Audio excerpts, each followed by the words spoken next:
Congratulations, fellow Booze Cruise travelers! The final installment of Ian Fleming's Bonds, Booze, and Books is here. If you've been with me this far, you know the why, so let's dive right into the what on PCZ TV. Shall we? PCZ TV. Today's episode, Bonds, Booze, and Books, Episode 5, The Final Chapter. And we kick it off with 1964's You Only Live Twice. You only live twice. Bond heads to Japan where, to no one's surprise, he drinks sake. A lot of sake. But let's discuss the first non-sake drinks he drinks. While on the flight to Japan on JAL, he drinks brandy and ginger ale. Now, please see Episode 4 and On Her Majesty's Secret Service to see where Bond first consumes this drink for more information. And while in Kyoto, he decides to accompany his Eggs Benedict with a pint of Jack Daniels. Well, for more on JD, also please Episode 4 and On Her Majesty's Secret Service. Now, while Deco and Tiger may have indulged in Suntory whiskey, Bond did not. Now, given his penchant for whiskey, I would have thought he would have dove in when Deco and or Tiger were drinking it. Are there any theories out there as to why Bond wouldn't join them? So Bond stuck to sake. In fact, there are 141 mentions of sake in the book, and Bond has 11 different drinking sessions where he consumes sake. Now, I haven't bothered to measure how much at each drinking session, and you'll see why at the end of this episode, since at the end of the day, I think it would equal a barrel or two of sake. So now, for your moment of zen, the history of sake. Now brace yourself, it's more complicated than you would think. Sake, sometimes known in the West as Japanese rice wine due to its alcohol strength, but that's a misnomer since it's not a wine process per se. It's more akin to a beer brewing process. But not exactly like that either, as the process for making sake differs from the process for beer, where the conversion from starch to sugar and then from sugar to alcohol occurs in two distinct steps. But like other rice wines, sake is brewed, and these conversions occur simultaneously, and that's confusing, I know, I'm sorry. Also, the alcohol content differs between sake, wine, and beer. While most beer contains around 3%, wine generally like 9 to 15, undiluted sake contains 18 to 20, although this is often lowered to around 15 by diluting with water. Oh, but wait, it gets more complicated from here, because there are multiple types and varieties of sake. Filtered, non-filtered, different levels of alcohol, different types of rice which are used, different sources of water, and just as there are different yeasts added to beer, there are different forms of fungus used to make sake. How one starts the initial match, how one handles the product after fermentation, it goes on, and honestly, I am definitely not a sake expert, and this topic could go on forever, so consider this just a simple primer. Ah yes, the simplicity of sake. Well, wrong. Despite what you may think, it's not always drunk warm. Indeed, it can be chilled, room temperature, warm, super hot. Ay caramba, in the book, Bond never mentions the temperature specifically. They just mentioned it's warm. The movie Bond drinks his at 98.4 degrees. Arigato. Do you like Japanese sake, Mr. Bond? Or would you prefer vodka martini? Oh, no. I like sake. Especially when it's served at the correct temperature. 98.4 degrees Fahrenheit, like this is. For a European, you are exceptionally cultivated. So, what's the best temperature for sake? And should it be drunk warm? Well, I went to a sake brewer's website and asked, as one does, for the following chart. Now, it's a bit of an eye chart, but zeroing in on the warm sake, we see that Bond was correct for Hito Harakan. Now, as if the complexity couldn't increase, the delivery mechanisms, aka glasses, gets complicated also. Now, the intended temperature of the sake will influence the container, as well as if it's ceremonial or just for general consumption. Now, it can be generally warmed in small porcelain bottles or earthenware called sakazuki, or drunk from small cups called ochoko, and poured into the choko from ceramic flasks. Another traditional cup is the masu, which is a box made, which originally was used for measuring rice. So the sake is served by filling the masu to the brim. Now, this is done only for chilled or room temperature sake, as hot sake will make it leak. Ask me how I know this. And in some Japanese restaurants or homes, as a show of generosity, the server may put a glass inside the masu, or put the masu on a saucer and pour the sake until it overflows and fills both containers. Ask me how I know that. So it goes on. This is complicated stuff, folks. And speaking of serving sake, there's another level of complexity with drinking. Now, traditionally, one does not pour one own's drink. That's rude. But instead, members of the party pour for each other, which is known as oshaku. And like everything Japanese, there is a long history involved in this and many traditions. And as a Henegaijin, I wouldn't even dare to start laying it all out. Rest assured, it's an area which can be a lot of fun to start to explore, and an amazing experience going to Japan. Now, one final thing to note in this book, there is no consumption of a martini. Dun, dun, dun. Let's move on, shall we? It's now 1965, and the man with the golden gun. The man with the golden gun. Bond starts drinking in the book with bourbon. And this is Bond's go-to bourbon for this book. 5 separate times he imbibes in this brand. Now, we gave a short history of Hiram Walker in episode 3 when we talked about Canadian Club, so I won't belabor it here. Suffice to say that he and his prodigy were proficient at making whiskey. And when Prohibition ended in 1933, Hiram Walker and Sons Incorporated, then owned by a guy named Harry Hatch, entered the U.S. again with legal bourbon in a big way. And their distillery made Walker's Deluxe and 10 High, which were both straight bourbons, along with other Hiram Walker products. Now, the distillery closed in 1981, and the Walker Deluxe Bourbon IP brand was sunset. So, alas, no matching Bond's drinking with this bourbon.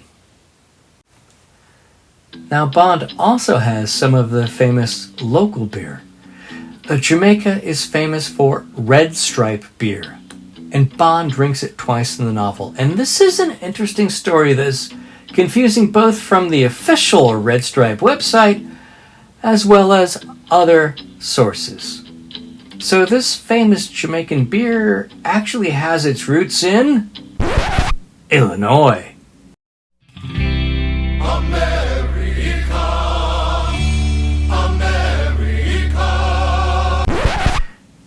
According to the Telegraph Herald newspaper, the story goes like this.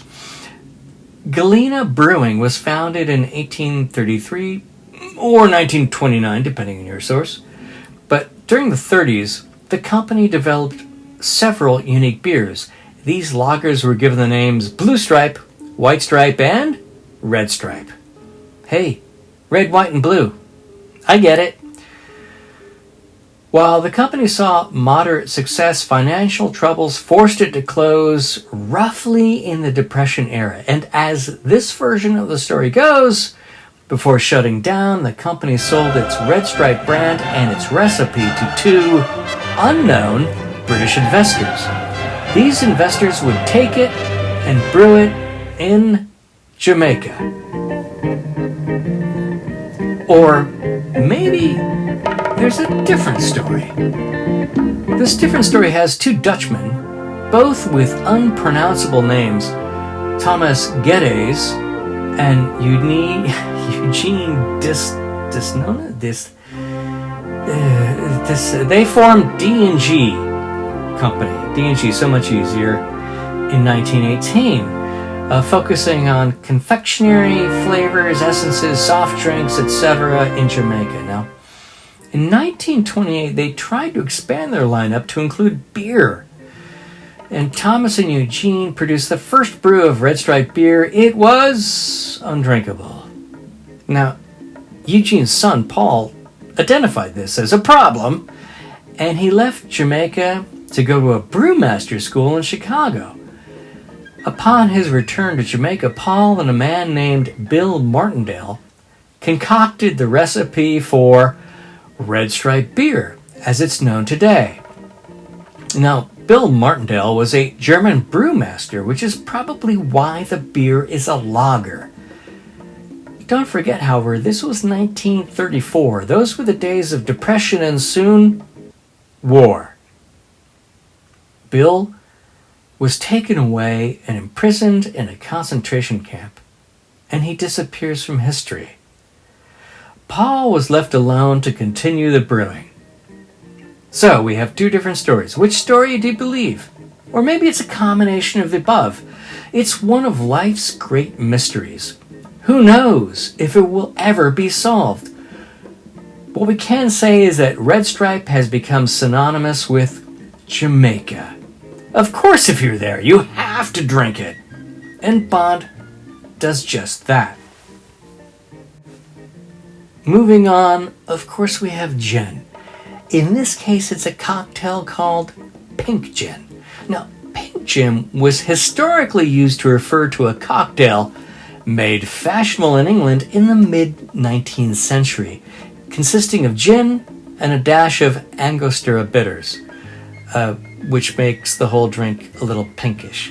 Now, pink gin is widely thought to have been created by members of the Royal Navy. When I say none, I mean there is a certain amount. Jenkins, no! The Royal Navy brought this idea for the drink to bars in England, and the method of serving it was first noted in the mainland around the 1870s. Now, we spoke about beefeaters in episode 1 and Angostura in episode 4, so feel free to go back and revive your memory. I think you got the point. Again, this is a book with no martini. What the heck is Fleming doing to us? No martini? Next up in the Fleming repertoire is another set of short stories, and we'll dive right in with Octopussy. So Bond is in full detective mode here, but he doesn't actually drink anything. Moving on to the property of a lady. Again, no drinky. Nada. Nothing. Then we move on to The Living Daylights. Bond is in full super duper sniper mode here, but he's also in Germany, which means ein Prosit. Oh wait, before we get to that, it's first a whiskey and coffee. Well, he sure loves to supercharge his coffee, doesn't he? We've done coffee and brandy, and coffee and rum, and coffee and whiskey, last seen in For Your Eyes Only. But since he's in Germany, next up is Mol mit Korn, or what Fleming calls the equivalent of a Boilermaker. Schnapps washed down with Löwenbräu. Now, we've covered schnapps before. Let's focus on Löwenbräu. And oh my goodness, really? 2 umlauts? Really? Really? Semi-vowel? You guys are killing me. Killing me. Sorry, from now on, it's an American pronunciation. So Löwenbräu was founded in 1383. Except it wasn't. A certain Herman Dim inferred this date from old textbooks in 1922, and you know what? Honestly, it sounded good for marketing reasons, so yeah, sure. 1383. Yeah. However, since 1981, it's been known that in 1383, no brewery existed at this spot. So it's only marketing, baby. Yeah. The earliest known record of a brewery in this spot was actually 1524, which, to be honest, is still bloody old, mind you. And there has been a brewery in this building since then. The name Löwenbräu, or Lion Brew, appeared roughly in 1746, which is still pretty old, and is probably based off the name of the street, Löwengrube. Well, by 1863, Löwenbräu was the largest brewery in Munich, producing a quarter of the city's beer. Since then, lots of buy-sells and mergers and things that happened over the years, and hey, surprise, export business affected by World War I. Who would have thought? But these mergers finally brought Löwenbräu more property, including the Bürgerbraukeller. Now, in 1923, this beer hall became noted as the location of the unsuccessful beer hall push, which a certain Mr. A. Hitler led against the government of the German state. Unsuccessfully, one might add. Now, to make matters worse for this brewery owner, Hermann Schuhen, who owned the Bürgerbraukeller, he was Jewish. Now, at that time, hey, surprise, a certain short Austrian and his band of psychopaths really took a dislike to everything Jewish. So, it was on a happy note that Herman fled to America before the war started and started Reinhold breweries. So, he and his family survived. That's a happy ending. As for Löwenbräu, maybe not so happy, because an Allied air raid in 1945 destroyed the brewery completely. Honestly, I doubt it was the target of the bombing raid, but in the 1940s, bombing accuracy left something to be desired. However, the Löwenbräu brewery was rebuilt after the war, and the beer has been served at every Oktoberfest in Munich since 1810, so I guess that's a bit of a happy ending too. And finally in this book series, Bond drinks some whiskey, brand unknown. So we'll wrap it all up with 007 in New York. Fleming is not a fan of the Big Apple, but he is a fan of scrambled eggs, and decides to have Bond not only enjoy scrambled eggs with some Taittinger, but also give his recipe. Oh my goodness. So please see episode 2 for more on Taittinger if you want to learn more. And, fittingly, he ends Bond's literary journey with martinis. Ironically, the way he started drinking martinis with a gin martini. So, congratulations, we have made it through all of Fleming's writings. And what have we learned? Well, okay, I can't speak French, Italian, German, English, Flemish, and nothing. What I meant to say is, what have we learned about Bond? over the 15 or so different stories Bond drinks: champagne, brandy, gin, vodka, whiskey, beer, ouzo, raffy, wine, schnapps, sake, and more. The booziest book?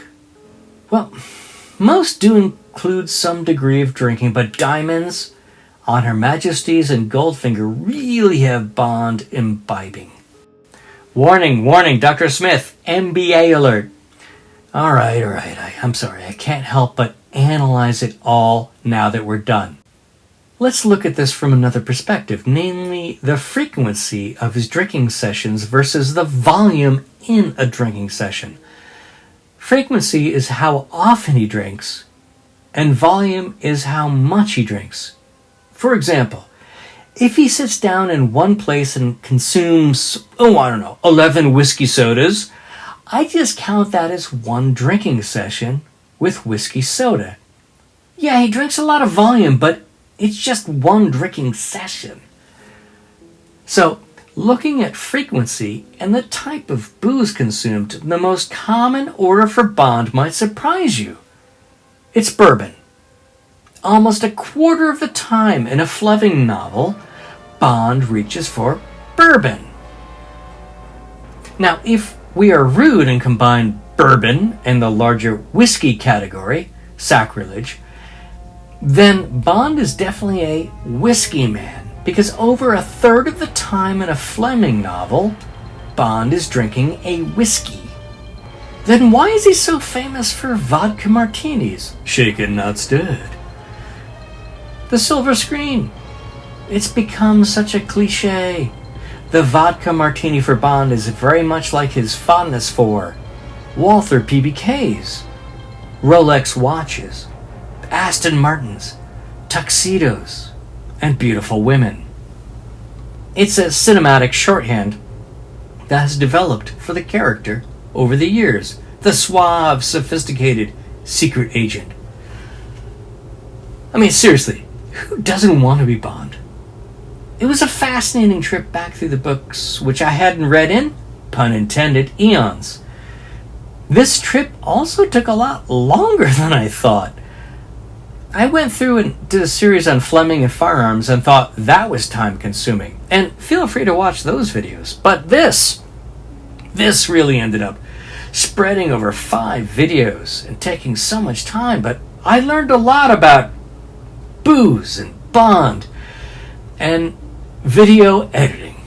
So what attracted me so to the character of James Bond? I mean, I'm not tall, I'm not handsome, I'm not English, I don't dress well, so I don't know. It's always been a fascination. I mean, I bought a Rolex because of Bond. I carry a PPK because of Bond. I drank vodka martinis with Polish vodka because of Bond. If you've been watching the series, you probably also share these same interests because of Bond. So it's been a long journey looking through the lens of nostalgia at a time long gone that never really existed, but it did totally within my imagination. So I thank you for coming on this journey with me. Bye!